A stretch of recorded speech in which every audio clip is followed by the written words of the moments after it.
विजु जयंती को न पालिबा प्रसंग में विभिन्न महलू प्रकाश पाई तीव्र प्रतिक्रिया। विजु पट्टनायक राजनीति ठारू ऊर्ध्वरे तांकु नहीं राजनीति नहेबा दरकार। बीजेपी विजु पट्टनायक को नहीं हीन राजनीति करुछि बोली कहिसंती पीसीसी सभापति भक्तचरण दास।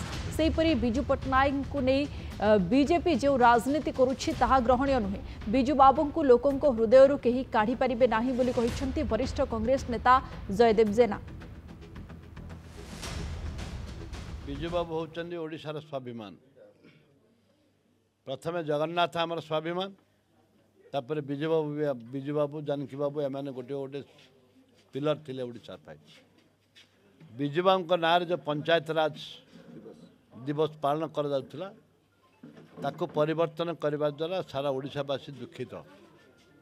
सरकार पुनर्विचार करंतु जोटा कि आसंता 5 तारीख दिन पंचायत दिवस रे विजु बाबू को ना अरे नामित थिबा पंचायत राज दिवस 5 तारीख रे पालन करा जाऊ। एले समस्त ओडिशावासी के असम्मान, ओडिशावासी के असम्मान आए किसी परिवर्तन करवाटा किसी आवश्यकता नथिला। ना सरकार तो तारीख बदलुचंती, रंग बदलुचंती, योजनार नाम बदलुचंती, किंतु काम हवा दरकार।